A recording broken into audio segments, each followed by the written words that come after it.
A hipertensão arterial sistêmica é top 3 de assuntos na cardiologia para as provas, junto com síndrome coronariana aguda e insuficiência cardíaca.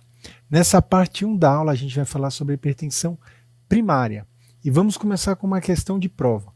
Questão do Hospital Universitário do Sul Fluminense de 2017.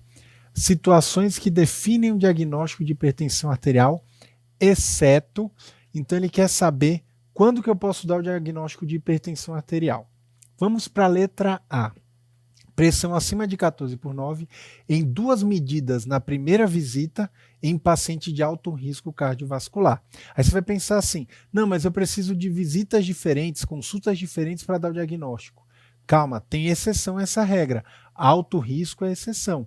Uma consulta só, com medidas acima de 14/9, se for de alto risco, e a gente vai ver nessa aula o que é o alto risco, por exemplo, um paciente já infartou, ele já tem um diagnóstico de hipertensão. Letra B, então A está correta, letra B. Pressão acima de 18/11 na primeira visita. Veja, esse é o estágio 3, vamos ver os estágios também nessa aula.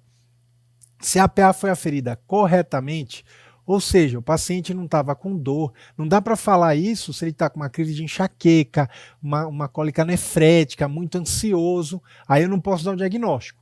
Mas se ela foi aferida adequadamente, o paciente está calmo, tranquilo, aí sim eu posso dar o diagnóstico com uma medida, porque acima de 18/11 é considerado alto risco. Letra C. Pressão acima de 14/9 em 2 medidas na mesma consulta, confirmada pela medida residencial da PA. Isso está certo, porque você confirmou. E o ideal, a tendência atual é sempre tentar confirmar com medidas residenciais. Isso está correto, a letra C. E a letra D é parecida. Acima de 14/9, 2 medidas confirmada pela MAPA, pela monitorização ambulatorial. Também você está confirmando com a medida residencial. A medida residencial de PA, MRPA, o próprio paciente mede, de preferência 3 medidas de manhã e 3 à noite durante 5 dias seguidos, enquanto a MAPA é um aparelho automático que vai apertar ali, vai medir a pressão a cada 15 a 20 minutos. São medidas residenciais que ajudam a dar o diagnóstico, somando com a medida do consultório. E a letra E, pressão acima de 14/9 em 2 medidas na mesma consulta. Aqui ele não fala qual é o risco do paciente. Se ele não for de alto risco, isso está errado, porque eu preciso de ocasiões diferentes para dar o diagnóstico, quando não é alto risco. Então a resposta incorreta seria a letra E. Todas as outras estão corretas. Vamos então ver como que a gente faz o diagnóstico de hipertensão. Medidas no consultório. Pressão acima de 14/9, 2 medidas em ocasiões diferentes, se não for de alto risco. Porque se ele for de alto risco, uma medida numa consulta já é suficiente. E se esse paciente tem uma pressão acima de 18/11 e ele foi medido adequadamente, né, não está ansioso, não está com dor, também já deu o diagnóstico com uma consulta só. Não preciso esperar a segunda consulta. Mas eu também posso dar o diagnóstico em medidas residenciais. A gente já viu MAPA e MRPA. Na MAPA, quando eu tenho um resultado de 24 horas, o valor de referência é 13/8, que é igual à medida residencial de PA. Isso mudou na diretriz de 2020. Antes, a MRPA era de 135/85. Agora é considerado 13/8. Ou a MAPA vigília, que é só o período da MAPA quando ficou acordado. Tira aquele período da noite do sono. 135/85. Então esses valores são muito importantes de lembrar, eles vão fazer diferença para você na prova. E alto risco, então, o que é alto risco? O alto risco é fundamental para a gente definir diagnóstico, meta e conduta na hipertensão. Alto risco é aquele paciente que já tem lesão de órgão-alvo, uma das principais para a prova é a hipertrofia ventricular esquerda, seja no eletro, seja no eco. Outro fator que é alto risco é o estágio 3 de hipertensão, né? A pressão acima de 18/11. Também vai ser alto risco aquela aterosclerose manifesta ou equivalente. É o paciente que tem doença renal crônica, estágio 4 ou 5, né? Ou seja, um clearance abaixo de 30 e o paciente diabético.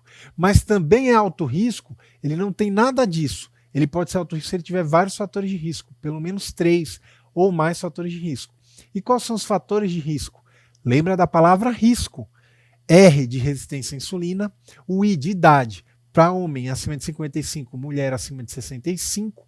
O S eu chamo de risco social, que é a história familiar. Se você tiver história familiar de parente de primeiro grau com evento cardiovascular, infarto, AVC, isso também é um fator de risco. Colesterol alto, a dislipidemia e, por fim, obesidade.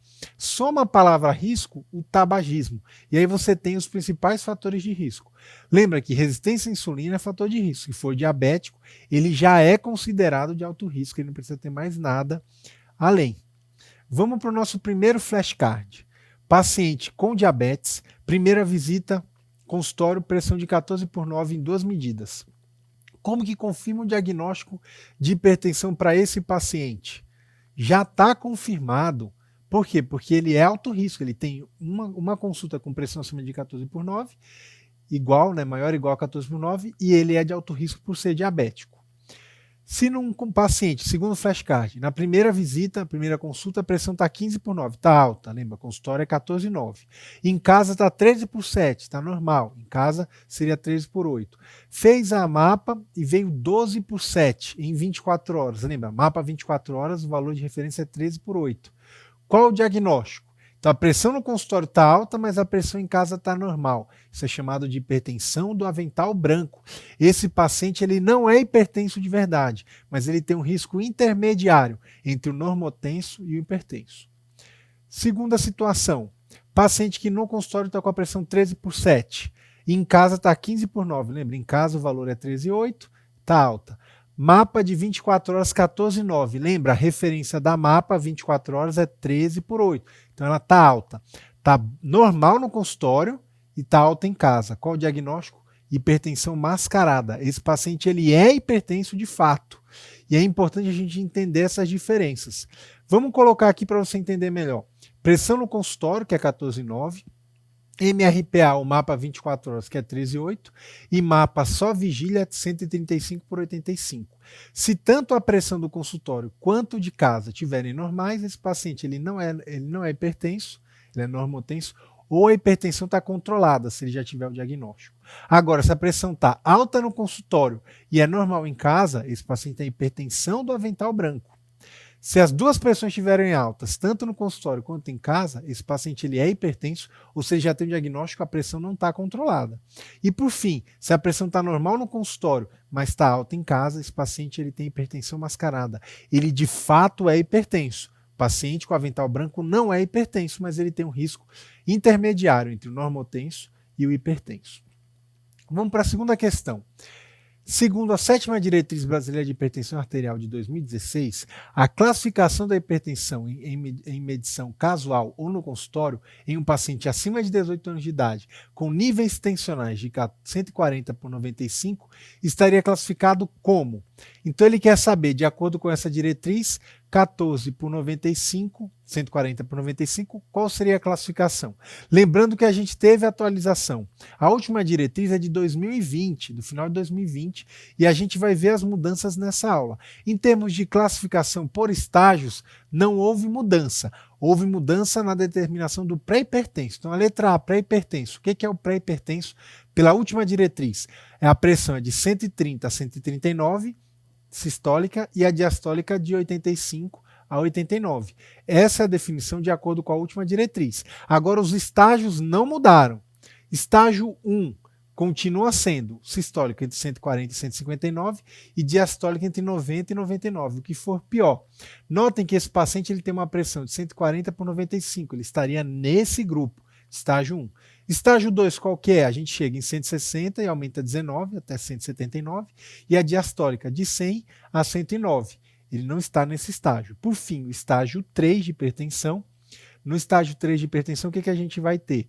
Uma pressão sistólica acima de 180 e uma pressão diastólica acima de 110. Então a resposta, estágio 1, 140/95. Na classificação da hipertensão, na pressão de consultório, a última diretriz da Sociedade Brasileira de Cardiologia de 2020 manteve a classificação por estágios. A diferença é o pré-hipertenso, que agora é 130 a 139 e de 85 a 89. E a diretriz americana ela é mais sucinta, né? Ela só considera 2 estágios e ela baixou o sarrafo. Estágio 1 é 13/8, que na nossa diretriz seria pré-hipertenso, e estágio 2 é 14/9, que na nossa diretriz seria estágio 1. Essa diferença é importante para algumas bancas. Não são todas as provas que perguntam essa diferença entre diretriz brasileira e americana, mas se perguntar, esteja atento a essas diferenciações. Vamos para mais uma pergunta agora. Hospital Municipal Mário Gatti, São Paulo, 2017. Considerando as metas pressóricas a serem atingidas em conformidade com características individuais, de acordo com a mais recente diretriz brasileira de hipertensão, assinale a alternativa que contém uma categoria de hipertenso cuja meta não deve ser uma pressão arterial menor que 140/90. Então, novamente, a diretriz, nessa época era a diretriz de 16, agora a gente tem a diretriz de 20, houve mudanças em termos de metas, mas a gente consegue responder essa questão baseado na última diretriz de 2020. E a gente vai ver essas mudanças aqui nessa aula. Vamos para a letra A. Hipertenso estágio 1 com risco cardiovascular moderado. Veja, se o paciente não é alto risco, o alvo é menor que 14/9. E ele quer o que não é esse alvo. Então, risco, se não for o risco alto, a meta é 14/9. Hipertenso estágio 1 com risco cardiovascular alto. Aí sim, a meta, de acordo com a última diretriz, vai ser uma sistólica de 120 a 129 e uma diastólica de 70 a 79. Então, ali está errado, né? Não seria o alvo menor 14/9. Letra C. Hipertenso estágio 2 com risco cardiovascular moderado. Novamente, se não é alto, é menor que 14/9. Hipertenso estágio 3 com risco cardiovascular moderado. De novo, se não é alto, menor que 14/9. Isso mudou na última diretriz. A gente vai considerar o risco e não mais os estágios. É o risco que faz diferença. Então a resposta é letra B, porque estágio 1 com risco alto vai ser 120 a 129, 70 a 79. Então vamos para essas metas de acordo com a diretriz 2020. Diretriz brasileira. Se o paciente tem risco baixo ou moderado, vai ser menor que 14/9. Se o paciente tem risco alto, sistólica 120 a 129, diastólica 70 a 79. E tem dois grupos aqui que eu queria destacar. Os pacientes idosos, rígidos, né, não tem fragilidade, pressão sistólica 130 a 139 e diastólica de 70 a 79, a gente é um pouco mais permissivo com a meta. E se é um idoso frágil, múltiplas comorbidades, dificuldade de locomoção, aí você só vai começar a tratar a pressão dele se ela estiver acima de 16/9 e a meta é mais permissiva. Sistólica de 140 a 149. A diastólica é igual dos outros grupos, mas a sistólica fica mais permissiva, porque o paciente muito idoso tem a tendência de ter aquela hipertensão sistólica isolada. Então a gente vai controlar bem a pressão sistólica dele se ela estiver acima de 16 para a meta de 140 a 149. Isso é diferente da diretriz americana. A diretriz americana é mais simples. Ela coloca que para todo mundo, menor que 13/8. Ela não divide de acordo com o risco. Então, fica atento a essas novas metas da diretriz de 2020. Vamos para mais uma questão. Hospital das Clínicas da Faculdade de Ribeirão Preto, da USP, de 2010. Mulher de 62 anos, tabagista há 20 anos, apresentou pressão arterial de 162/90, pela nossa classificação estágio 2, em 2 consultas seguidas. Exames laboratoriais mostram colesterol de 210, LDL de 162, HDL de 32, creatinina de 1 e 2, urina sem alterações, eletro com sinais de hipertrofia do ventrículo esquerdo. Ele quer saber a alternativa correta. Eu vou destacar aqui algumas coisas. Ela é tabagista, ela está com a pressão elevada em 2 consultas, colesterol é alto, ou seja, ela tem dislipidemia, e o eletro tem sinais de hipertrofia. Aí você vai começar a pensar, poxa, quantos fatores de risco ela tem? Qual será o risco dela? Será risco moderado? Será alto? Pessoal, se tem hipertrofia, é alto risco porque tem lesão de órgão-alvo. Isso é super trunfo. Eu não quero saber se ela é tabagista, se ela tem histórico familiar, se ela tem colesterol alto. Se tem lesão de órgão-alvo, super trunfo. Ganhou. Ela é alto risco. Eu não quero saber mais das outras características.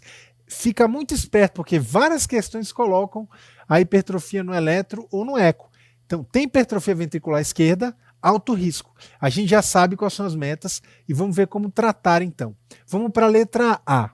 É provável que a paciente tenha hipertensão do avental branco, deve-se solicitar a MAPA e iniciar somente medidas não medicamentosas. Pessoal, ela tem lesão de órgão-alvo. Hipertenso do avental branco não é hipertenso de fato, não tem lesão de órgão-alvo. Essa paciente tem, ela é hipertensa e ela é de alto risco. Então esquece, se tem lesão de órgão-alvo, não pode ser hipertenso do avental branco. Essa aqui está errada. Letra B.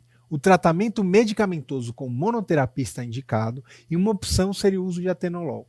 Veja só, alto risco a gente vai usar associações de antihipertensivo. Você não vai começar com monoterapia. Segundo ponto, o atenolol, que é beta-bloqueador, não é mais primeira linha. Não entraria como primeira linha nem como monoterapia. Então, essa letra aqui está errada. Letra C. O perfil do paciente é mais adequado ao uso de associação de medicamentos hipotensores. Perfeito. A associação de hidrocloro com inibidor de enzima conversora seria uma boa opção. Tá ótimo. 2 medicações de primeira linha, hidrocloro tiazídico e um IECA. Perfeito. Vamos para a letra D de dado. Deve-se preferir o uso de IECA associado ao antagonista do receptor AT1, que é o BRA, como forma eficaz de regredir a hipertrofia do ventrículo esquerdo. Você nunca vai associar um IECA com um BRA. Aumenta risco de hipercalemia, de insuficiência renal aguda e não tem benefício. Então, nunca associe IECA com BRA. Resposta letra C. Então, vamos agora ver o fluxograma de tratamento. Se eu tenho hipertenso estágio 1, que tem um risco que não é alto, e a gente já sabe quando que é alto, se ele não é alto, posso fazer mudança do estilo de vida, atividade física, perda de peso, dieta, por 3 a 6 meses. E eu vou reavaliar. Não controlou? Começa com monoterapia. E o que eu vou usar de monoterapia? Eu vou usar drogas de primeira linha. Se não controlou, eu vou aumentar a dose ou associar. Quais são as drogas de primeira linha? Tiazídico, bloqueador do canal de cálcio, IECA ou BRA. Essas são as medicações de primeira linha para o tratamento da hipertensão. Se é um hipertenso estágio 1 de risco alto, e a gente já viu que é alto, ou se é um hipertenso estágio 2 ou 3, o que eu vou fazer aqui? Mudança do estilo de vida sempre, associado a combinações de fármacos de primeira linha. Então eu já começo com medicamento e já começo associando em dose baixa, porque tem um efeito sinérgico melhor. Drogas de primeira linha, tiazídico, bloqueador de cálcio, IECA ou BRA. E aí? Se não controlou, eu vou aumentar a dose ou associar, e aí eu posso usar fármacos de segunda linha, como a espironolactona, beta-bloqueadores, alfa-agonistas e por aí vai. Tem uma série de antihipertensivos de segunda linha. Então vamos agora para os nossos flashcards. Qual o antihipertensivo mais indicado para um paciente de 40 anos sem comorbidades? Como ele não tem comorbidade nenhuma, eu posso usar qualquer um de primeira linha. Tiazídico, ou IECA, ou BRA, ou bloqueador do canal de cálcio. Como monoterapia se ele é baixo risco. Vamos para o próximo flashcard. Hipertenso com proteinúria. Qual o antihipertensivo? Aquele tem proteinúria. Se ele tem proteinúria, eu vou usar um IECA ou BRA, porque eles conseguem reduzir a proteinúria agindo na arteríola eferente do glomérulo. Então, isso aqui é importante você entender. Proteinúria, diabético com proteinúria, IECA ou BRA. Hipertenso que tem angina estável. Qual o antihipertensivo? Aqui eu vou usar beta-bloqueador.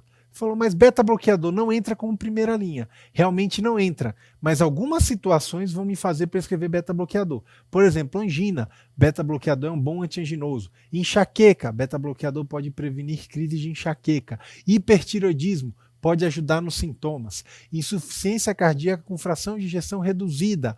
Beta-bloqueadores, alguns, né? Tem 3 beta-bloqueadores que têm um efeito mais importante para a redução de mortalidade, que é o metoprolol, bisoprolol e o succinato de metoprolol. Então esses 3 você vai usar. Caso contrário, eu vou usar aquelas drogas de primeira linha. Vamos agora para mais uma pergunta. Essa é do Espírito Santo. Um paciente idoso começou a utilizar hidroclorotiazida. Isso demanda atenção aos segundos efeitos colaterais, exceto, então vamos ver os efeitos colaterais da hidrocloro. Resistência à insulina realmente é um efeito colateral. O diabético pode usar, mas você tem que monitorizar a glicemia. Letra B, hipercolesterolemia pode contribuir também, o dislipidêmico pode usar hidrocloro, mas ela pode contribuir com o aumento dos níveis de colesterol. Letra C, acidose metabólica não. Os tiazídicos não têm relação com a acidose metabólica. Letra D, hipocalemia, sim, por ser diurético, A hidrocloro pode causar distúrbio eletrolítico. E lembra que os principais é hiponatremia, isso é muito importante. Se tem hiponatremia na prova, uma das coisas que você tem que pensar é o uso de tiazídico. E hiperuricemia também pode acontecer. E por fim, a letra E, hipotensão ortostática. Sim, todos os antihipertensivos e principalmente diuréticos podem causar hipotensão ortostática. E o que é isso? A definição é a queda da pressão mais de 20 da sistólica ou mais de 10 da diastólica quando fica em pé após 3 minutos. Então, de fato, o que não é efeito colateral é a acidose metabólica. Então é importante você saber efeitos colaterais. Isso é fundamental para a prova. Vamos ver os de primeira linha. Tiazídico, efeitos colaterais, hiponatremia, hipocalemia, pode dar cãibras, aumento de ácido úrico, aumento de glicemia, aumento na dislipidemia do colesterol. Bloqueadores de canal de cálcio pode causar edema perimaleolar, principalmente o anlodipino. Então fique esperto com esse efeito colateral. E ECA, tosse é bem frequente e aumento de potássio. O que é contraindicação do uso de ECA? Gravidez, um ritmo de filtração abaixo de 30 e um potássio acima de 5,5. BRA tem o mesmo perfil de contraindicação, mas os efeitos colaterais são menos comuns que do IECA. Em geral é usado em substituição ao IECA. Beta-bloqueadores não seletivos podem causar broncoespasmo, bradicardia, aumento de glicemia e também aumento de dislipidemia. Vejam que os beta-bloqueadores seletivos do coração, como por exemplo o bisoprolol ou metoprolol, também podem causar broncoespasmo, mas uma frequência muito menor do que os não seletivos. E a espironolactona pode causar ginecomastia, né, nos homens e aumento de potássio. Contraindicação parecida com do IECA-BRA. Ritmo de filtração menor do que 30 e potássio acima de 5,5. Vamos pensar nesse flashcard aqui.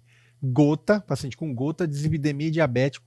Qual antihipertensivo que devemos evitar nessa situação? Como tem gota, tem que evitar tiazídicos, porque os tiazídicos aumentam o ácido úrico. Então, hidroclorotiazida, clortalidona, tem também a indapamida. Esses você deve evitar. Paciente asmático e hipertenso. Qual o antihipertensivo que a gente deve evitar nessa situação? Nessa situação, um beta-bloqueador não seletivo, como por exemplo o propranolol. Ele é um beta-bloqueador que não é seletivo do coração, então ele pode piorar muito o broncoespasmo. Então o que é importante você levar dessa aula? Diagnóstico de hipertensão, definição de risco, né, principalmente quem é alto risco, para definir as metas, ficar esperto com as mudanças da última diretriz de 2020, mudança de metas, mudanças da MRPA, que agora é 13/8, e por fim, tratamento e efeitos colaterais. É isso que você deve saber sobre hipertensão primária.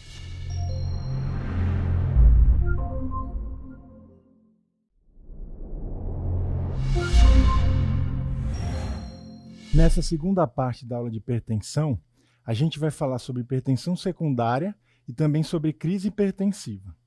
Começando com essa questão de 2018 de Minas Gerais. As crises hipertensivas são caracterizadas pela elevação aguda da PA, sendo classificadas em emergências e urgências.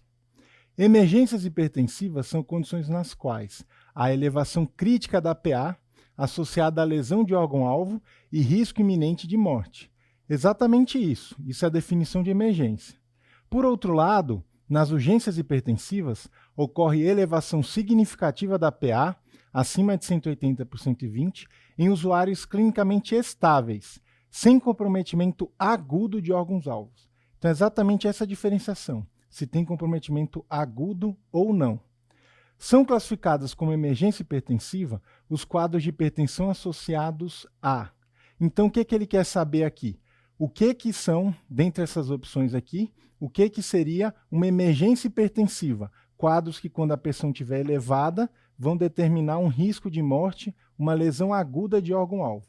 Então vamos uma por uma, começando com a letra A. Acidente vascular encefálico, infarto agudo do miocárdio e edema agudo de pulmão. Essas três estão perfeitas. As três estão relacionadas com risco iminente de morte e com lesão aguda de órgão-alvo. Os principais órgãos-alvos são o sistema nervoso central, o rim e o sistema cardiovascular. E aqui a gente tem todos eles. Acidente vascular encefálico, sistema nervoso central, infarto agudo do miocárdio, é uma situação aguda relacionada ao coração.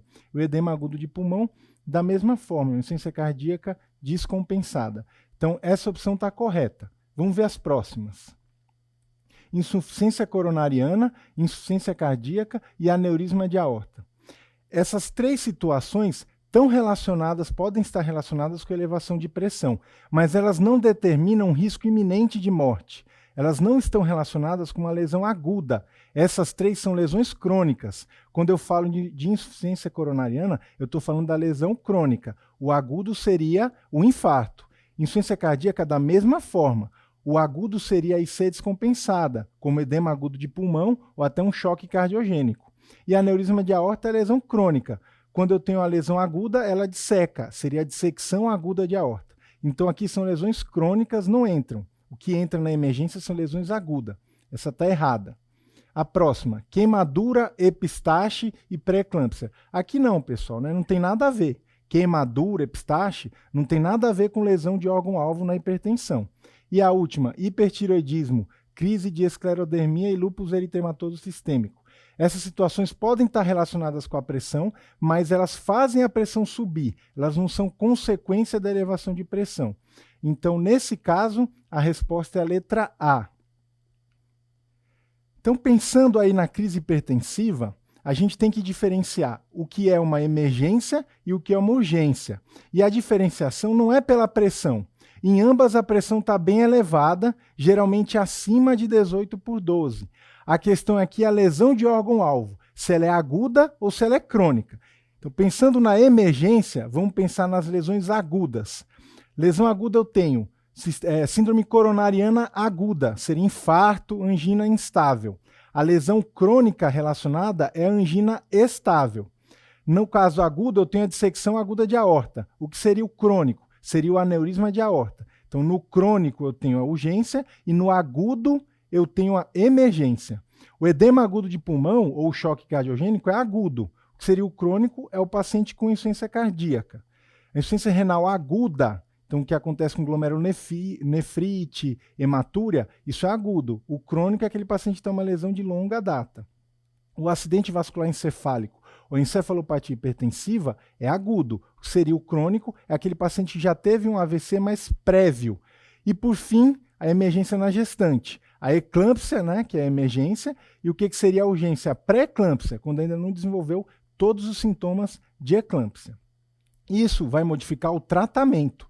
Quando eu tenho uma emergência, lesão aguda, eu tenho que reduzir a pressão rápido, em horas. Nesse caso, eu vou usar medicações endovenosas, como a nitroglicerina e o nitroprusiato, para reduzir uma média de 20% em horas, em 1 a 2 horas. Por outro lado, quando eu tenho aqui uma lesão crônica, aí eu não preciso reduzir em horas, eu posso reduzir em dias. Nesse caso, eu vou usar medicações por via oral, como o captopril, que é um IECA, e a clonidina, que é um alfa-agonista central. Então, essas medicações aqui é para reduzir, mas não precisa ser rápido. Eu tenho dias para reduzir a pressão para um alvo aí de 14/9. Isso muda completamente a conduta. A emergência tem que ser internada numa UTI. Já a urgência pode ser medicada e ter alta e um retorno ambulatorial precoce. Vamos para o primeiro flashcard. Paciente de 55 anos, sabidamente hipertenso, chega ao pronto-socorro sonolento, Glasgow de 12, sem déficits focais, com papiledema no fundo de olho. O que significa o papiledema? Hipertensão intracraniana. A pressão está 200 por 125. Qual é a primeira hipótese diagnóstica e o tratamento imediato? Então, qual é a hipótese nesse caso? A hipótese é uma emergência hipertensiva relacionada à encefalopatia hipertensiva, elevação de pressão com rebaixamento do nível de consciência, e notem que não tem déficit focal. Se tivesse algum déficit focal, afasia, paresia, a gente pensaria em AVC. Nesse caso é um rebaixamento sem déficit focal, a gente pensa em encefalopatia hipertensiva. E o tratamento antihipertensivo endovenoso. Para a próxima pergunta agora, que é do Piauí de 2017. Mulher de 32 anos, previamente ígida, dá entrada na emergência com queixa de cefaleia intensa de início súbito. Ao exame estava lúcida, orientada e contactuante. Pupilas isocóricas, ausência de rigidez de nuca e de déficits neurológicos focais. Com isso ele quer dizer o quê? Ela não tem um AVC.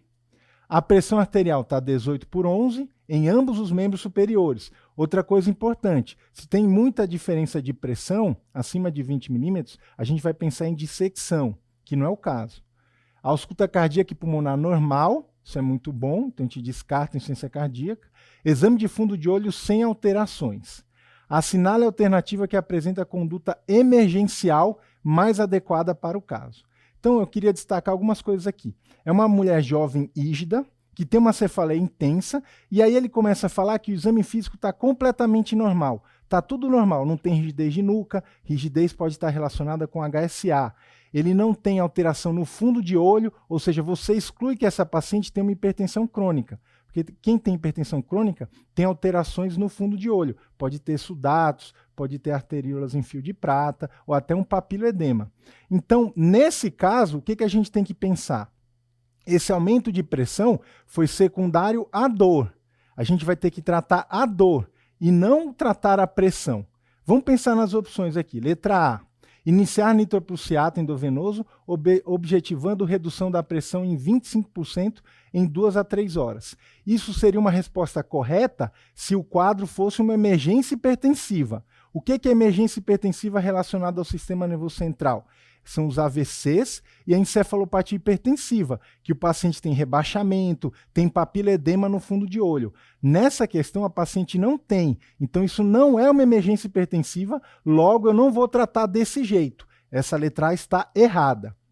Letra B. Administrar captopril por via oral, encaminhar a paciente ao ambulatório para investigação de hipertensão arterial secundária. Ela não tem uma urgência também. Por quê? Ela não tem lesão crônica de órgão-alvo. Ela não tem um AVC prévio, o exame físico dela é normal. Então, nesse caso, essa resposta está errada. Eu não tenho que dar antihipertensivo, eu tenho que tratar a dor. E o fundo de olho é normal, então eu não tenho evidência que ela tem hipertensão crônica. Provavelmente esse aumento de pressão agora é pela dor. Então, essa letra está errada. Letra C. Reavaliar a pressão após analgesia adequada e melhora do quadro álgico. Perfeito, pessoal. É isso que a gente tem que fazer. A pressão pode subir em quadros de dor. Então, vamos tratar a dor, dar um analgésico, um anti-inflamatório e reavalia. Provavelmente essa pressão vai abaixar. Então, essa letra C está correta. Vamos para a próxima. Letra D. Administrar captopril por via oral e solicitar uma tomo de crânio de urgência. Não preciso dar captopril e tomo de urgência se tivesse alteração no exame físico, que ela não tem. Então, essa letra está errada. E a letra E. Iniciar nitroprusiato endovenoso, objetivando normalização da PA em 2 a 3 horas. Aqui está errado. Esse quadro não é uma emergência, então eu não preciso dar antihipertensivo endovenoso. A resposta dessa questão é a letra C. Eu tenho que tratar a dor dessa paciente. Então, em resumo, o que é que eu tenho de crise hipertensiva? Eu posso ter uma emergência, que são quadros de lesão aguda, que eu tenho que tratar rápido, com droga endovenosa e reduzir a pressão em horas. Eu posso ter uma urgência, em que eu tenho uma lesão crônica de órgão-alvo, geralmente o paciente tem comorbidades, eu vou dar uma medicação por via oral e eu tenho que reduzir a pressão em dias. Já o terceiro caso, que foi essa última questão, é a chamada pseudocrise hipertensiva. É uma elevação de pressão secundário, geralmente a dor ou ansiedade. São os sintomas mais comuns que fazem a pressão subir. Então eu tenho que tratar a causa de base. Eu vou dar um analgésico, um ansiolítico e reavaliar a pressão. Eu não preciso, nesses casos, dar um antihipertensivo. Eu tenho que tratar a causa, ou a dor ou a ansiedade. Vamos para a terceira questão. Vem lá de Minas Gerais, de 2015. Sobre a hipertensão secundária, assinale a alternativa incorreta. Então, eu estou falando aqui de hipertensão secundária e ele quer o incorreto. Muito cuidado. Vamos ter 3 respostas corretas aqui. Então, letra A. Hipertireoidismo, coartação de aorta e apneia do sono são causas de hipertensão secundária? Sim, são causas de hipertensão secundária. Inclusive, tem que tomar cuidado, porque tanto o hiper quanto o hipotireoidismo podem causar hipertensão. Então, a gente se confunde. Hipertireoidismo pode causar hipertensão, é meio óbvio. Mas o hipotireoidismo também, porque ele está relacionado com o aumento da resistência vascular periférica, que pode aumentar principalmente a pressão diastólica. Aqui está tudo certo. Vamos para a letra B. A hipertensão secundária é característica daqueles pacientes com hipertensão resistente, com início antes dos 20 anos e depois dos 50, e naqueles pacientes com pressão arterial bem controlada e que subitamente tornou-se descontrolada. Perfeito! Essa é uma questão que dá até para estudar. Isso aqui tá excelente. Exatamente essa definição de hipertensão secundária. A gente vai pensar nela, só cerca de 3 a 5% de todos os pacientes com hipertensão têm hipertensão secundária. E a gente vai pensar nessas situações. Início muito cedo ou muito tardio, paciente que estava bem controlado que descontrolou, ou até no paciente que tem uma hipertensão resistente, ou seja, ele toma mais de 3 ou mais fármacos, sendo que um deles é diurético, e mesmo assim não controla a pressão. Então essa letra B está correta.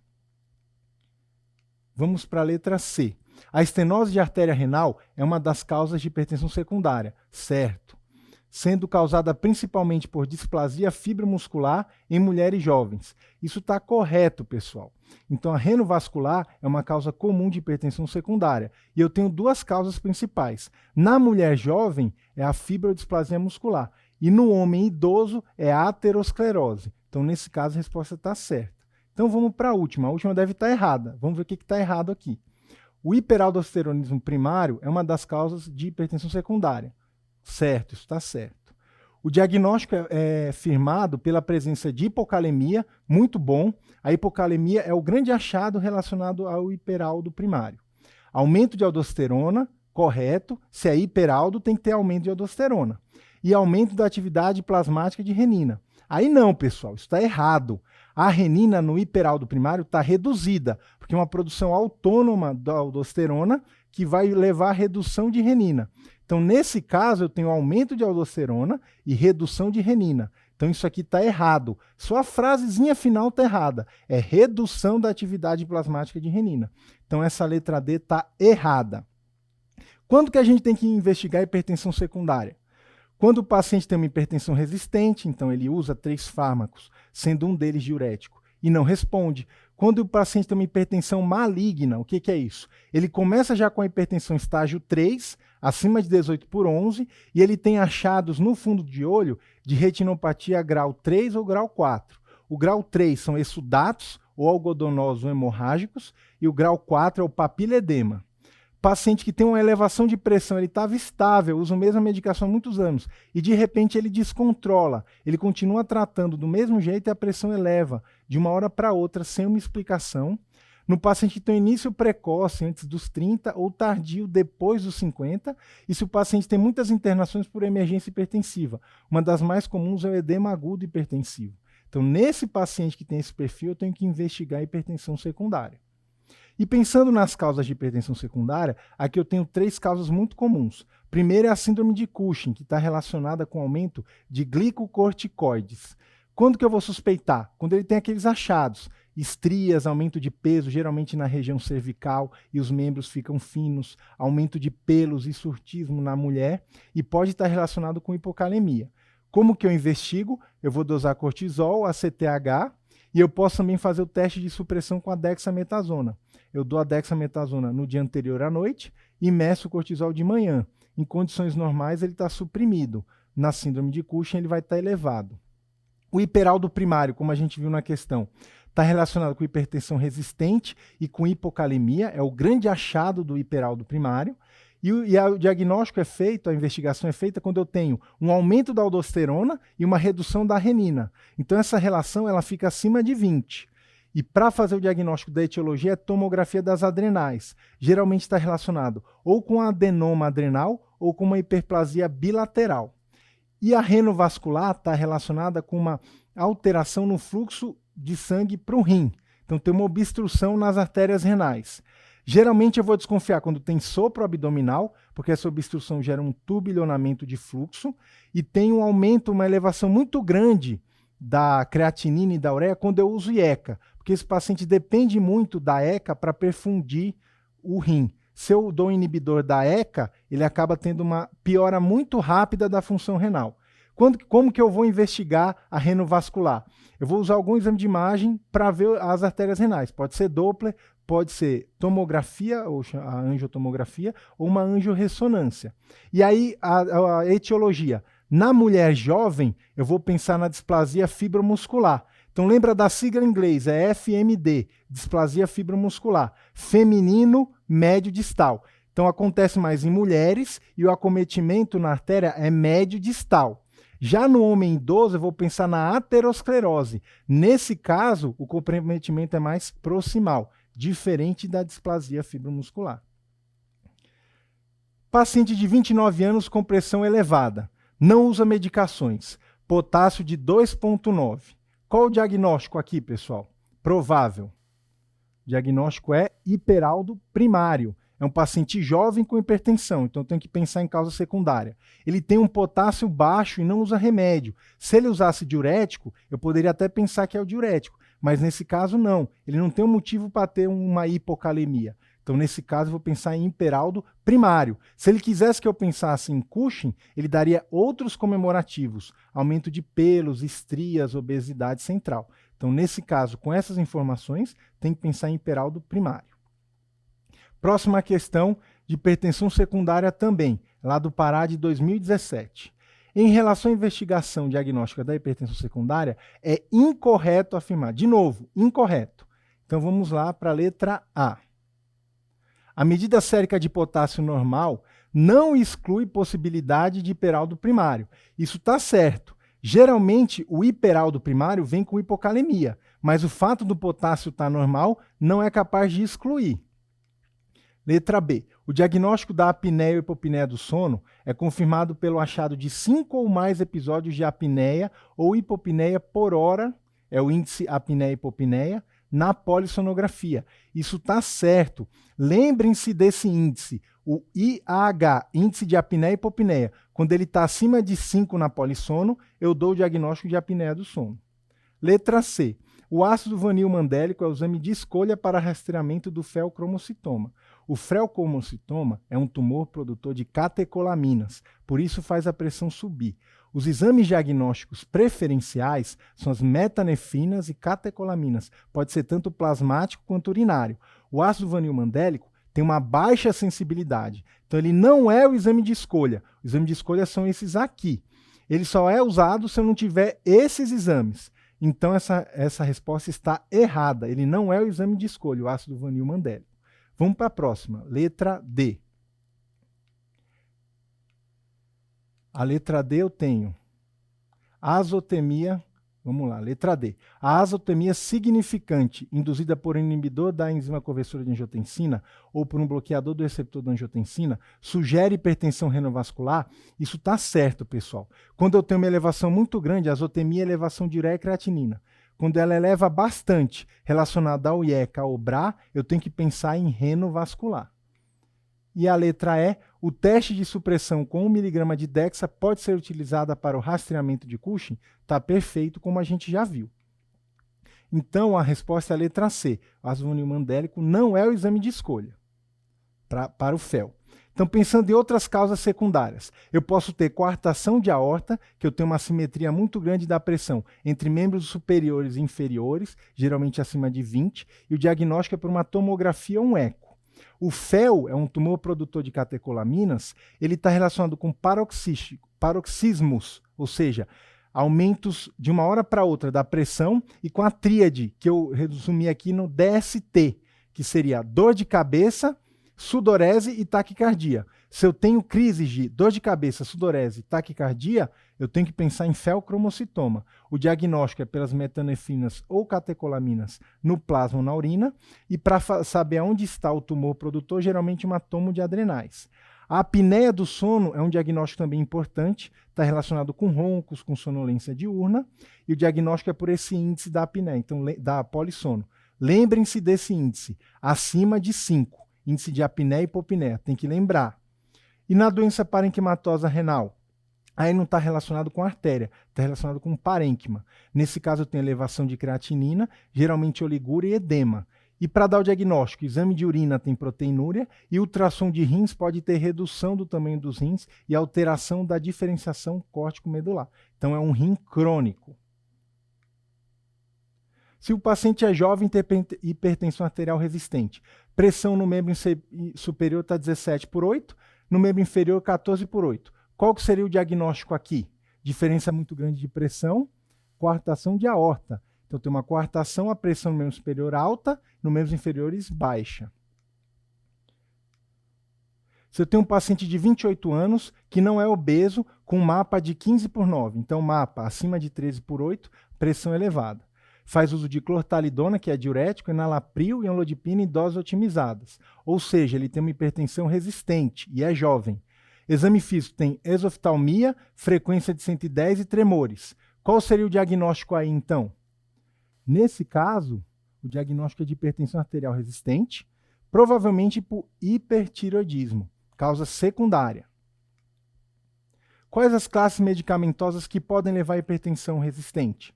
Que remédios que eu tenho que pensar? Lembra da letra A. Eu posso ser anti-inflamatórios, antidepressivos, anticoncepcional, anorexígenos como anfetamina e os derivados, e álcool e drogas. Então, drogas, fármacos, eu vou pensar na letra A. Lembrem-se disso. Paciente de 72 anos com demência leve, mora sozinho. O médico da família foi na residência, a pressão estava 16/10, pressão bem alta. Faz uso de amlodipino, enalapril e clortalidona em doses otimizadas. Qual que é a conduta aqui? Então, o paciente, a princípio, tem uma hipertensão resistente. O que eu tenho que fazer? Nesse caso, eu tenho que checar a aderência. É um idoso que tem demência. Então, pode ser uma pseudo-hipertensão resistente. Eu tenho que checar se, de fato, ele está tomando todas essas medicações.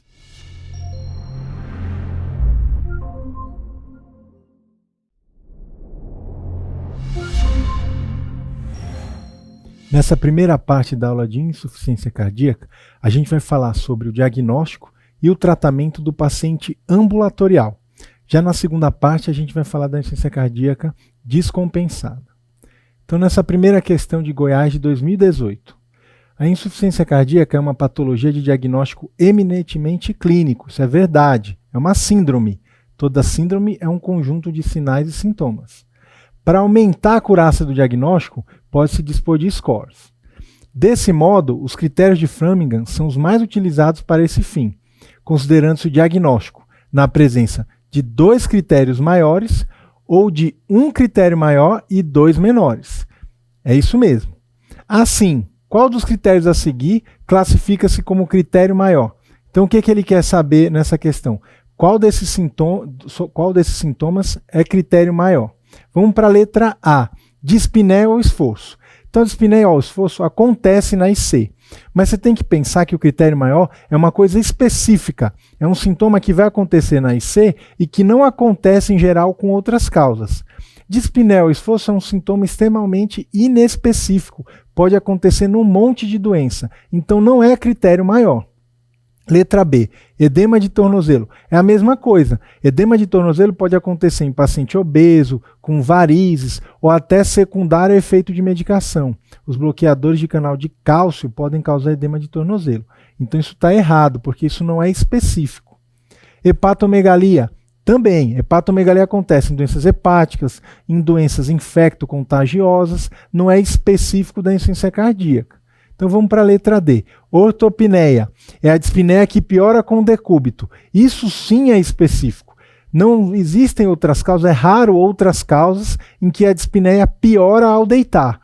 Então nesse caso é a letra D. Ortopneia é critério maior. Então vamos relembrar os critérios de Framingham, porque eles são muito cobrados nas provas. Os critérios maiores, o único exame complementar que eu vou ter é o raio-x. Vou ter cardiomegalia no raio-x, ou seja, aumento do índice cardiotorácico acima de 0,5.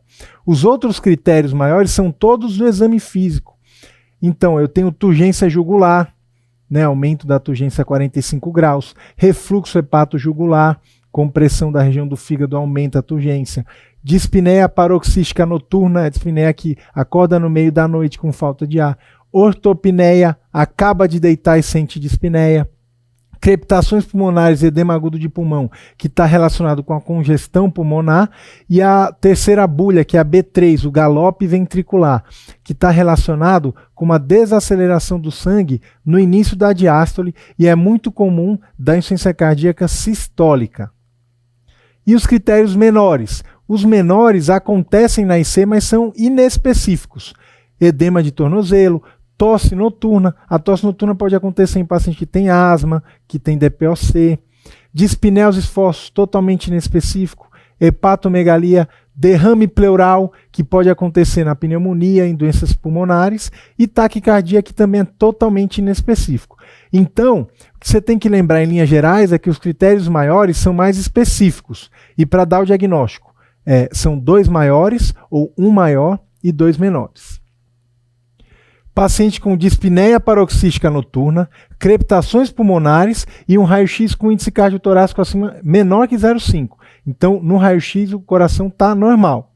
Qual o próximo passo para diagnosticar insuficiência cardíaca nesse paciente? Então, o que eu tenho que fazer nesse caso? Vou pedir um ecocardiograma? Vou pedir um exame de sangue? Não. O diagnóstico é clínico. Ele já tem 2 critérios maiores: DPN e crepitações pulmonares. Nesse caso, o diagnóstico está dado, eu não preciso de exame complementar. Qual que é a fisiopatologia da insuficiência cardíaca? Ela pode acontecer por uma redução do débito, então o coração não consegue fornecer sangue suficiente, ou ele consegue, mas com aumento das pressões de enchimento. Isso vai causar, essa redução de débito, aumento da pressão de enchimento, causa uma ativação do sistema renina-angiotensina e do sistema simpático. Isso vai gerar, no final das contas, retenção de água e sódio e vasoconstrição periférica.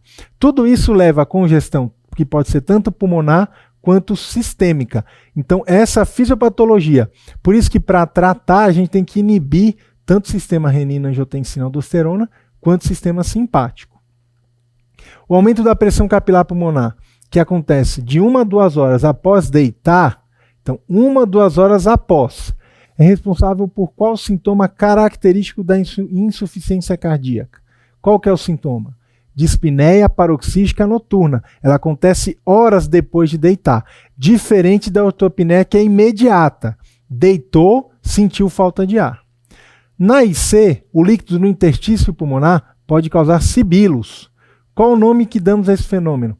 Geralmente você ouve crepitações, mas você também pode ouvir sibilos. Isso é chamada asma cardíaca. Ela não acontece por broncoconstrição, ela acontece por edema intersticial. A próxima questão é do Paraná, de 2017. Paciente de 69 anos, sexo masculino, com história de dispneia progressiva, atualmente com precordialgia e dispneia para atividades habituais, pequenos esforços. Ele é hipertenso, diabético e tabagista, vários fatores de risco. Ao exame, ele tem um ritmo regular sem sopros, quarta bulha. A quarta bulha está relacionada com o coração que é pouco complacente. Audível, pressão de 12/8, eupneico ao repouso e sem ruídos pulmonares. Membros inferiores sem edemas. Então, esse paciente, nesse momento, ele está compensado da insuficiência cardíaca. No eletro, tem uma área eletricamente inativa em parede anteroseptal, que é a onda Q, e eco com alteração segmentar na parede anterior e função sistólica global reduzida, fração de ejeção de 37%. Então, abaixo de 40% é considerado reduzida. Em relação à síndrome da insuficiência cardíaca, podemos caracterizar quanto a etiologia, classe funcional e estágio. Então, é isso que ele quer saber nessa questão. Ele quer saber etiologia, classe funcional e estágio. Então, essas 3 classificações a gente tem que saber. Primeiro, o que é mais fácil é a etiologia. O paciente tem precordialgia, tem vários fatores de risco cardiovascular, tem o eletro com onda Q e alteração segmentar no eco. Qual que é a etiologia aqui? Isquêmica, não tem dúvida, ele teve um infarto prévio, não tenho dúvida disso. E provavelmente a artéria foi a descendente anterior, porque a área segmentar é na parede anterior.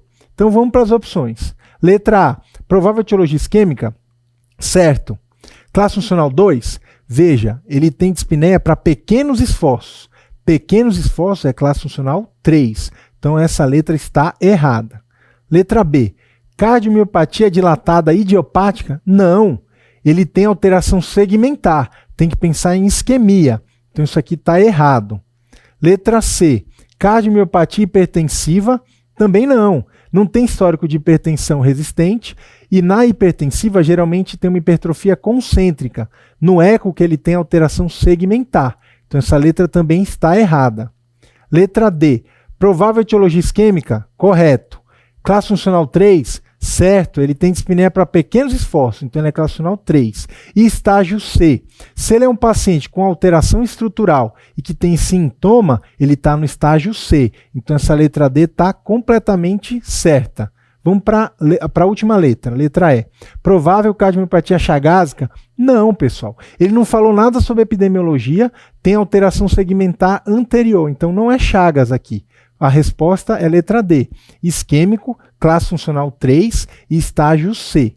Então vamos pensar nas etiologias da IC. Essas três são as mais comuns de serem cobradas. A isquêmica é a mais comum de todas, tanto no Brasil quanto no mundo. Ela está relacionada com fatores de risco cardiovascular. E o que a gente vê nos exames complementares? No eletro, ele tem uma área inativa, a onda Q, e no eco tem alteração segmentar de alguma parede. Pode ser a parede anterior, no caso da descendente anterior, pode ser a parede lateral, no caso da circunflexa, artéria circunflexa, e pode ser a parede inferior, no caso da artéria coronária direita. Na causa hipertensiva, é a segunda mais prevalente, tanto no Brasil quanto no mundo. Geralmente o paciente tem uma pressão de difícil controle, uma hipertensão resistente, e ele tem uma hipertrofia concêntrica no eco. Então ele não tem uma dilatação nas fases iniciais. Ou seja, a cavidade não aumenta, a parede que fica mais grossa. E na doença de Chagas, em geral, tem que dar epidemiologia, então paciente que mora no interior de São Paulo, Minas Gerais, em regiões que não tem casas de alvenaria, então casa de pau a pique. No eletro, ele vai ter BRD, bloqueio de ramo direito, mais BDAS, bloqueio divisional antero-superior. Então grave essa informação. Se der um quadro de IC e no eletro tiver BRD com BDAS, é doença de Chagas. Você já mata a questão tendo essa informação. Então lembra disso. BRD mais BDAS, Chagas. E o que a gente pode ver no eco? Aneurisma no ápice do coração. Em relação aos estágios, que é uma classificação da americana, da American Heart, eu posso ter estágio A, B, C e D. Estágio A, paciente com fatores de risco. Hipertenso, tabagista, tem sorologia positiva para Chagas, mas ele não desenvolveu nenhuma alteração ainda cardíaca. No estágio B, ele tem alteração estrutural, então ele pode ter uma hipertrofia concêntrica, alteração segmentar, mas ele nunca teve sintomas na vida. Já no estágio C, aí de fato é o estágio que a gente dá o diagnóstico, porque ele tem sintomas, seja atuais ou sejam prévios. E no último estágio, estágio D, ele tem sintomas refratários ao tratamento clínico. Então, geralmente, esse paciente em estágio D, ele vai precisar de transplante cardíaco ou de algum dispositivo para auxiliar o coração.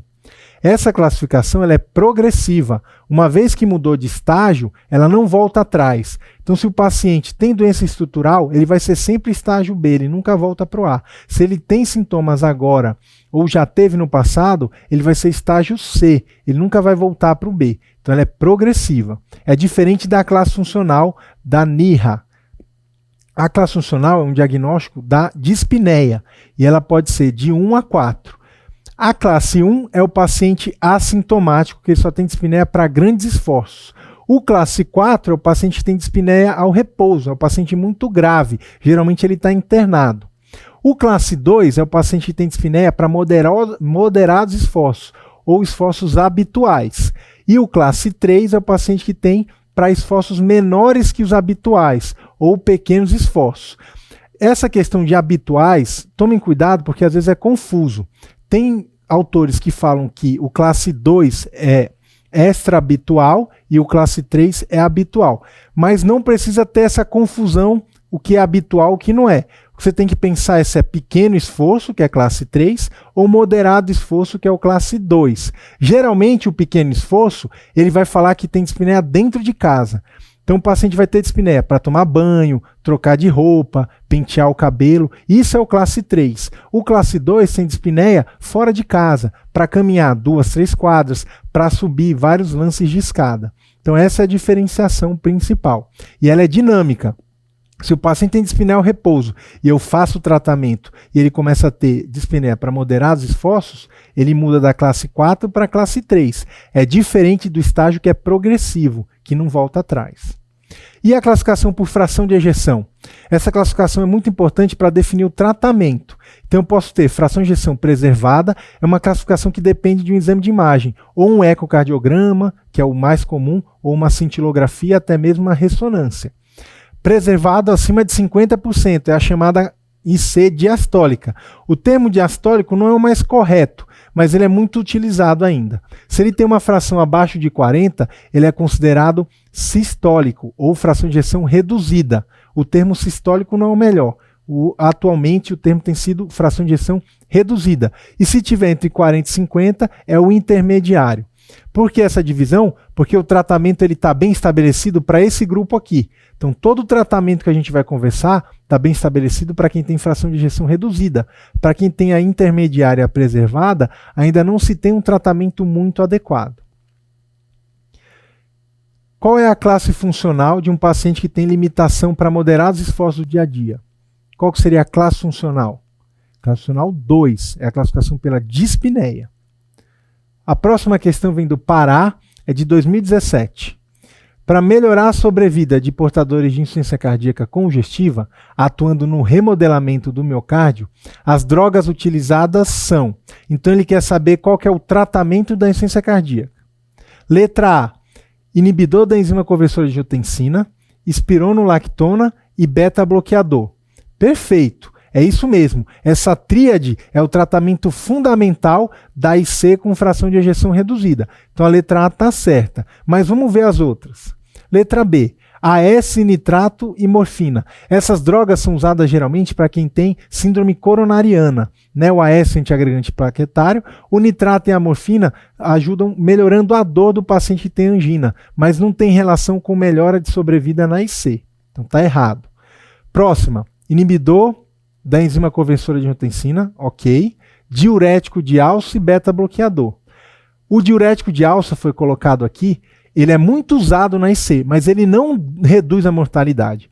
Então tomem muito cuidado, porque essa é a principal casca de banana, uma das principais colocadas nessas questões de tratamento da IC. O diurético não reduz mortalidade, ele é só sintomático. Então a letra C está errada. Se olhou diurético, já risca na hora.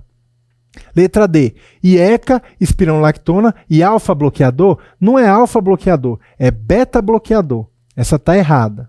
E a última, diurético de alça, esquece, né, pessoal? Olhou diurético de alça, faz um risco bem grande. Ele não reduz mortalidade. Então a resposta é a letra A.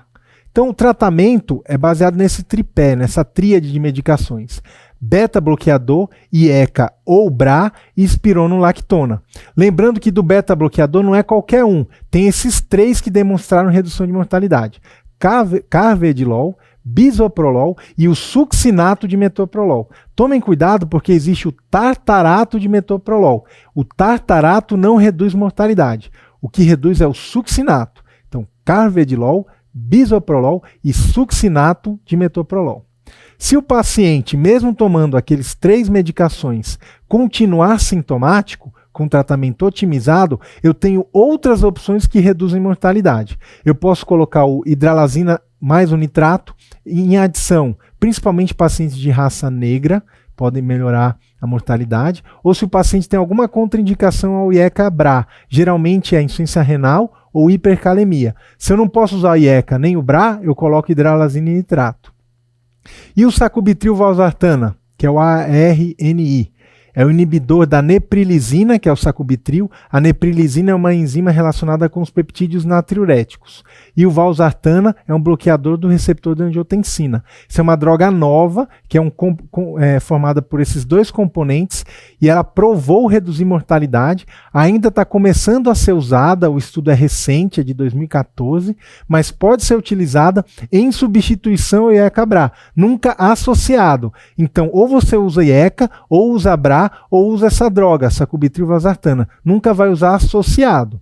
E a terceira droga que pode ser usada no tratamento otimizado é a ivabradina, mas ela só pode ser utilizada se o paciente tiver uma frequência acima de 70 e estiver em ritmo sinusal, porque essa droga age no nó sinusal, reduzindo a frequência do nó sinusal. Se ele tiver em fibrilação atrial, não vai adiantar em nada essa medicação. Então, quais medicações que reduzem mortalidade na IC com fração de ejeção reduzida, também chamada de IC sistólica? Que não reduzem, na verdade, o que ele quer saber é que não reduz. Captopril, IECA, reduz. Valsartana, BRA, reduz. Atenolol é um beta-bloqueador. Digoxina, digital. Espironolactona é um diurético antagonista da aldosterona. Que drogas aqui que não reduzem mortalidade? Atenolol e digoxina. O atenolol é beta-block, mas não entra naqueles 3. E a digoxina é um digital que reduz sintoma, mas não reduz mortalidade. Na IC sistólica sintomática que está usando carvedilol e ECA e espironolactona, ou seja, o tratamento otimizado. Que medicações podem ser associadas para reduzir a mortalidade? Que eu posso dar a mais para ele? Hidralazina e nitrato. Poderia dar ivabradina? Poderia, desde que ele me desse um eletro com ritmo sinusal e uma frequência acima de 70. Essa informação não foi dada. Poderia dar o sacubitril valsartana em associação? Não. Em associação, não. Eu tenho que substituir o IECA por essa nova medicação. Então, o que eu posso dar junto com essas informações é o nitrato e a hidralazina. Qual é o evento adverso mais comum dos IECA? O que acontece em até 20% dos pacientes que usam IECA? Tosse seca. Se tiver tosse seca, eu tenho que substituir pelo BRA. Então, a primeira opção é IECA. Se o paciente teve tosse seca, eu substituo por um BRA. Então, as medicações que reduzem a mortalidade. Em relação à mortalidade, eu tenho beta-bloqueadores, aqueles 3, carvedilol, bisoprolol e succinato de metoprolol. Eu posso usar um IECA ou BRA ou o ARNI, que é o sacubitril valsartana, eu nunca uso junto. Nitrato e hidralazina em associação, espironolactona, que é um dos 3, que é a primeira linha, e a ivabradina, se tiver frequência acima de 70, sinusal. Medicações que reduzem sintomas.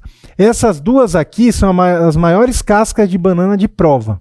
Digoxina e furosemida são sintomáticos, mas não reduzem mortalidade. Então, se ele perguntar, medicação que reduz mortalidade, se tiver alguma dessas duas, já risca, porque elas não reduzem mortalidade. Tem a hidrocloro, que é um diurético também, e inotrópicos. Então, o que reduz mortalidade são esses grupos aqui. Tomem cuidado, digoxina e furosemida não reduzem a mortalidade.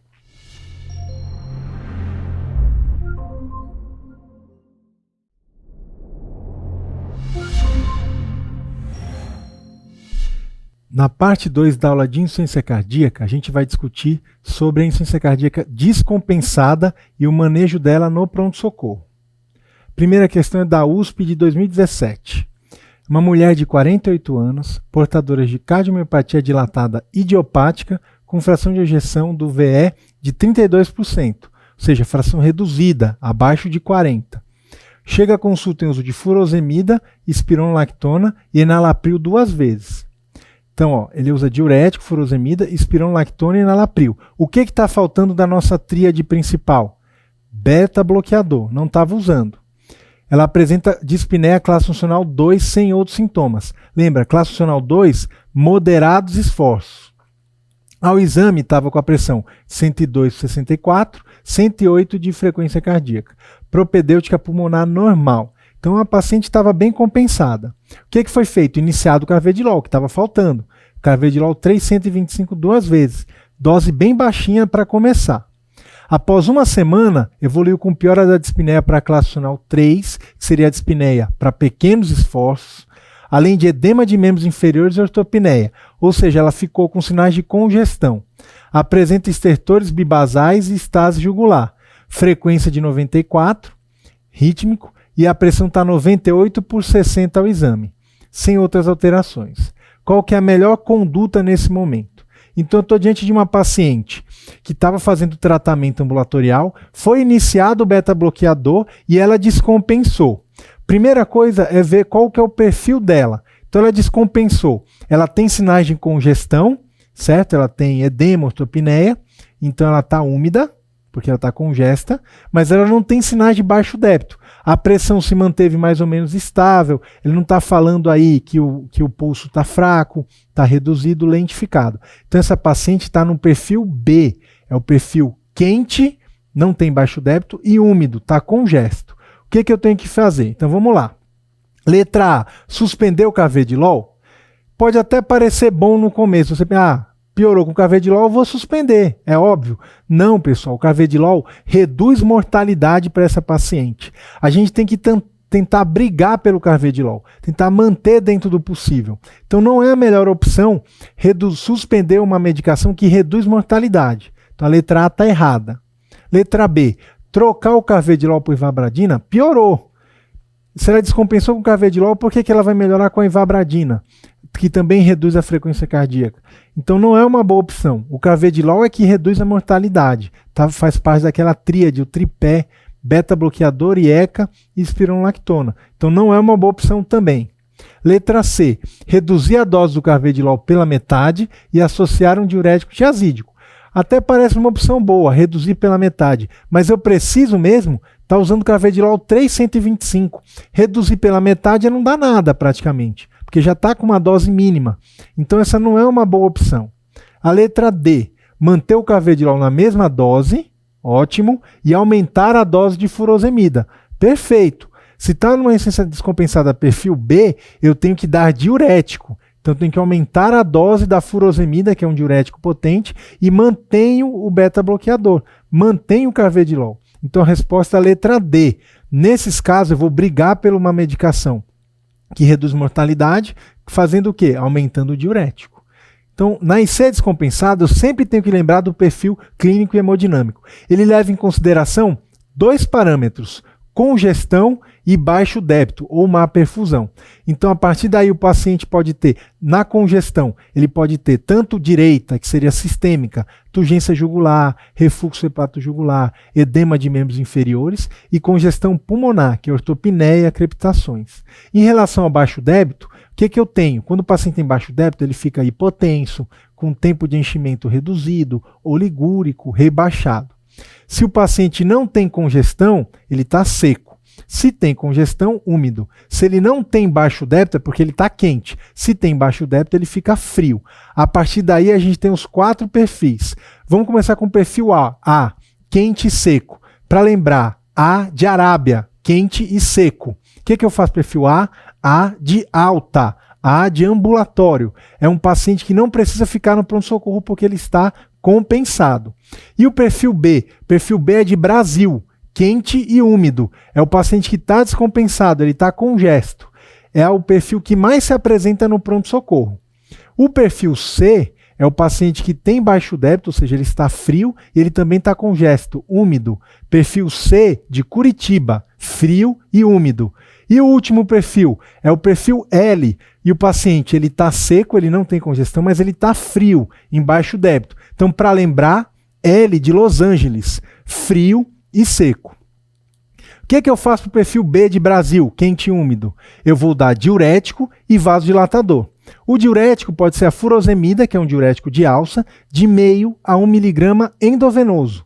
Se não melhorou com a furosemida, eu posso dar uma dose a mais, ou posso acrescentar um diurético tiazídico por via oral. Então eu estou usando diuréticos que agem em pontos diferentes do néfron. Aonde age a furosemida? Na alça de Henle. Aonde age o tiazídico? No túbulo contorcido distal. Então estou usando diuréticos com mecanismos de ação diferentes.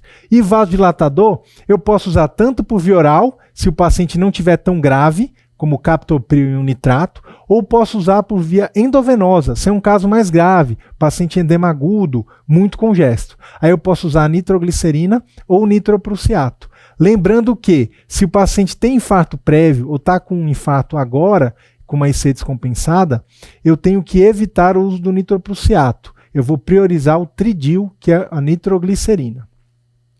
No perfil B, se o paciente está hipoxêmico com edema agudo, crepitações até o ápice do pulmão, com muita falta de ar, eu posso colocar ele na máscara, VNI, pressão positiva, que pode ser tanto contínua, CPAP, quanto bilevel, um nível na inspiração e outro na expiração, que é o BIPAP. Em relação ao beta-bloqueador, se ele está descompensado, eu nunca vou introduzir. Então ele não usava carvedilol. Eu não vou dar o carvedilol durante a descompensação. Eu tenho que compensar o paciente primeiro. Mas se ele já usava antes, eu mantenho, porque é uma droga que reduz mortalidade. E se eu suspender, ele pode ter um efeito rebote de taquicardia. Então, se nunca usou, eu não introduzo. Mas se já usa, eu mantenho. Como que deve ser a abordagem, então, dos pacientes com IC descompensada perfil B? B de Brasil, quente e úmido. Diurético, de preferência endovenoso e vasodilatador. Próxima questão do Rio de Janeiro, de 2018. Homem com cardiomiopatia dilatada de etiologia isquêmica é internado com dispneia e derrame pleural bilateral, turgência jugular patológica, edema de membros inferiores. Então ele está congesto. Hipotensão arterial 7x4, tempo de enchimento capilar lentificado. O que significa isso? Baixo débito. De acordo com o perfil hemodinâmico apresentado pelo paciente, a droga mais indicada para ser iniciada nesse caso é... Então, qual o perfil desse paciente? Ele está com sinais de congestão e baixo débito. Então, ele está no perfil C. Ele está frio e úmido. É o perfil C de Curitiba. O que eu vou fazer para esse paciente? Letra A. Espironolactona é um diurético que não é muito potente. Então, não vale a pena para ele. Teria que usar um diurético mais potente, a furosemida. Letra B. Dobutamina. Dobutamina é uma medicação inotrópica. Ela aumenta a força de contração. Como ele está com os sinais de baixo débito, essa é a droga de escolha nesse momento. Vou dar uma droga que aumenta a força de contração para melhorar o débito cardíaco. Então a letra B é uma droga nessa situação. As próximas. Carvedilol. O que eu acabei de falar? Paciente descompensado que não usa o beta-bloqueador, eu nunca introduzo durante a descompensação. Então eu não vou começar o carvedilol agora. Eu vou compensar o paciente antes, depois que ele estiver bem compensado, eu introduzo o carvedilol. Então a letra C não posso fazer. Se eu fizer isso, eu vou piorar o paciente. E a letra D, a losartana. Losartana é um BRA, é um vasodilatador. Não posso dar um vasodilatador agora, porque a pressão está 7x4. A pressão tem que subir primeiro, e aí sim eu consigo dar um vasodilatador. Então, nesse momento, a resposta é a letra B, tem que dar dobutamina. Então, nesse caso, que é o perfil C, frio e úmido, o que eu faço? Se ele está úmido e está, ou seja, congesto, eu tenho que dar um diurético. E é o mesmo raciocínio do perfil B. Pode ser a furosemida endovenosa e o tiazídico. Agora, como ele está frio, eu vou ter que dar uma droga inotrópica. E a droga que a gente mais usa é a dobutamina endovenosa. Aumenta a força de contração. Eu posso dar vasodilatador, como no perfil B? Posso, mas aqui eu tenho que tomar cuidado, porque o paciente geralmente está hipotenso. Se ele estiver muito hipotenso, eu não posso dar um vasodilatador, que a pressão vai cair mais. Mas se ele não estiver hipotenso, eu posso dar um vasodilatador, ou nitroglicerina ou nitroprusiato. Lembrando que, se tem infarto prévio, se está com infarto agora, eu vou evitar o nitroprusiato. Vou priorizar a nitroglicerina. Em relação ao beta-bloqueador, nunca introduzir, então isso é uma regra, nunca introduzir beta-bloqueador na descompensação. Isso é uma das leis na cardiologia. Não dê beta-bloqueador se ele estiver descompensado. Agora, se ele já usa, nesse caso ele tem baixo débito, ele está mais grave. Eu vou reduzir a dose de preferência pela metade. Então é diferente do perfil B. No perfil B eu tento manter a dose. Aqui, como tem baixo débito, eu tento reduzir a dose pela metade. Tentando sempre manter, nunca tirar completamente. Como deve ser a abordagem, então, do paciente com IC descompensada perfil C de Curitiba? Frio e úmido. Diurético e inotrópico. Essa é a base do tratamento. E a próxima questão de São Paulo, de 2015. Homem de 38 anos com antecedente de miocardiopatia chagásica. Fração de ejeção de 28, ou seja, fração reduzida abaixo de 40. Com insuficiência mitral importante. Ele usa furosemida, carvedilol, enalapril e espironolactona. Perfeito, ele está com tratamento otimizado. Está usando a tríade inicial, beta-bloqueador em dose alvo 50, enalapril dose alvo 40 e espironolactona 25. Ele está bem tratado. Ele foi levado para um socorro pelo familiar que referiu que há uma semana ele está com apatia, fraqueza, cansaço aos esforços. Na entrada, em mau estado geral, pálido, frequência de 78, pressão de 7/4, olha essa pressão. Perfusão periférica lentificada com tempo de enchimento de 5 segundos. Qual que é o tempo de enchimento normal? Abaixo de 2, 3 segundos. Então, tempo de enchimento aumentado. Ausculta pulmonar sem alterações, cardíacas com bulhas normofonéticas, presença de B3. B3 é um sinal de descompensação, né? A terceira bulha. Sopro 4 cruzes sistólico em foco mitral, que é o sopro da insuficiência mitral. Qual que é a alternativa que expressa a conduta apropriada? Então, sempre, primeiro ponto, qual que é o perfil clínico e hemodinâmico desse paciente? Vejam, ele está em mau estado geral, hipotenso, com perfusão lentificada. Então, ele tem sinais de baixo débito, ou seja, ele está frio. Mas olha isso aqui, ó, ausculta pulmonar sem alterações. Ele não tem sinais de congestão. Ou seja, ele está frio, mas ele está seco. Que perfil é esse aqui?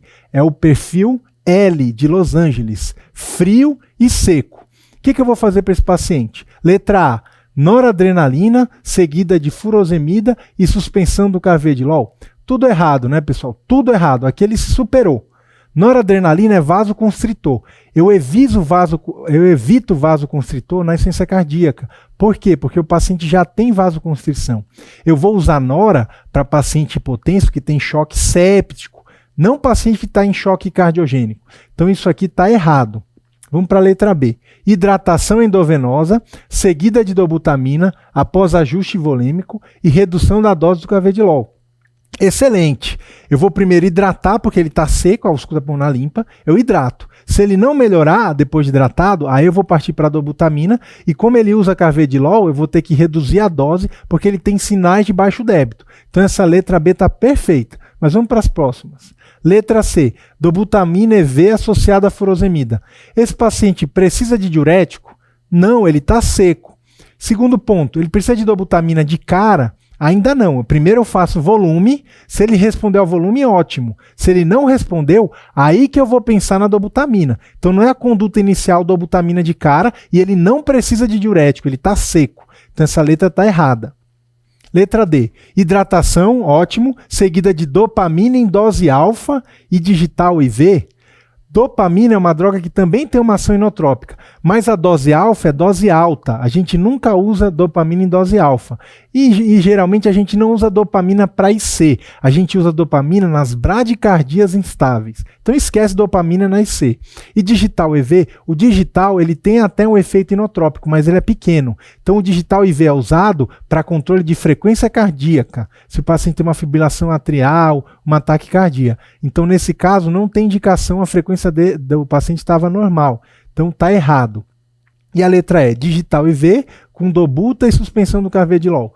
Digital IV não precisa usar, a dobuta depois do volume e suspender o carvedilol não, né, pessoal? A gente reduz a dose, tenta manter o carvedilol. Então, a resposta é a letra B. Hidrata primeiro, depois vê se precisa de dobuta e reduz o carvedilol pela metade. Então, o perfil L, que é o de Los Angeles, frio e seco, sempre tem que buscar a causa. Por que esse paciente está seco? Ele deve ter perdido muito volume, porque geralmente o paciente com IC descompensada, ele está congesto. Ele está seco ou porque ele vomitou demais, porque ele teve diarreia, ou a culpa é sua. Você deu muito diurético para ele e exagerou no diurético e ele ficou seco. Então, o que eu vou fazer para ele? Inicialmente é volume.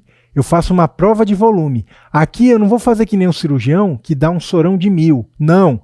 Eu vou dar um soro de 250, pode ser soro fisiológico, ringer lactato. Depois desse soro eu vou reavaliar, vou auscultar o pulmão, vou ver como que esse paciente está. Se esse paciente melhorar e ficar quente e seco, ele vira perfil A. O que eu vou fazer aí para ele? Reduzir o diurético. Se ele usar uma dose alta, eu vou reduzir. Agora, se eu dei volume, melhorou a perfusão, mas ele ficou congesto, começou a ter crepitação pulmonar, turgência. Ele virou um perfil B, né, que é um perfil quente e úmido. Nesse caso, eu vou dar diurético, mas em dose baixa, porque ele estava seco antes do meu volume. Então, eu que pesei um pouco a mão no volume, então diurético em dose baixa e vasodilatador. Agora, se o paciente dei volume, mais volume, ele continuou frio, mas piorou, ficou congesto, né? Ele ficou com sinais de congestão. Nesse caso, ele tem o perfil C, que é frio e úmido. O que eu vou fazer? Vou dar diurético, mais uma dose baixa. Novamente, ele acabou de estar seco. Então, vou dar diurético em dose baixa. E no perfil C, ele precisa de inotrópico, que é a resposta da nossa questão. Ajuste volêmico. Se não respondeu, vai precisar de dobutamina. Então, em resumo, Como que eu vou tratar a IC descompensada? O perfil A de Arábia, quente e seco, é alta, é ambulatorial. O paciente está compensado. O perfil B, que é de Brasil, que o paciente está quente e úmido, ele vai precisar de diurético e de vasodilatador. Pode até precisar de máscara, de VNI, se ele tiver muito congesto. O perfil C de Curitiba é o perfil frio e úmido. Esse paciente precisa de diurético também, mas ele vai precisar associadamente de dobutamina, de inotrópico. E o perfil L, que tem que tomar muito cuidado, é o perfil que ele tá o perfil L de Los Angeles, ou seja, ele está seco, mas ele está frio e seco. O que eu vou fazer aí? Vou dar volume e ver como ele responde. Se ele responder bem ao volume, ótimo. Se não, talvez ele precise de inotrópico. E sempre tem que buscar a causa da descompensação. Sempre. Para tratar a causa, para não deixar o paciente descompensar de novo. Conduta em relação ao beta-bloqueador, para resumir. Regra, lei da cardiologia. Nunca introduzirá beta-bloqueador no paciente descompensado da IC. Nunca. Então, se ele está descompensado, eu não introduzo. E se ele já usa, o que eu faço? Aí depende do débito. Se ele não tem baixo débito, como no perfil B, eu mantenho a dose. Agora, se ele tem baixo débito, hipotenso, tempo de enchimento prolongado, eu tento reduzir a dose pela metade, mantendo o beta-bloqueador. Eu só vou suspender se for um choque cardiogênico franco, ou seja, ele está oligúrico, ele está com rebaixado, foi entubado. Nesse caso, eu vou suspender, casos extremos. Excluindo uma adesão, quais as principais causas de descompensação da insuficiência cardíaca? Então, a má adesão é a principal. Tirando uma adesão, quais as principais e no que eu tenho que pensar?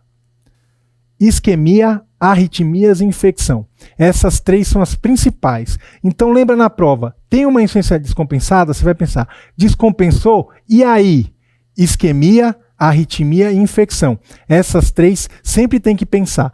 Como eu vou investigar a isquemia? O eletro e troponina. Como eu investigo a arritmia? Com eletrocardiograma. E infecção vai depender do sintoma. Vou pedir raio-x, exame de urina, hemocultura, hemograma, PCR. Aí depende do foco da infecção.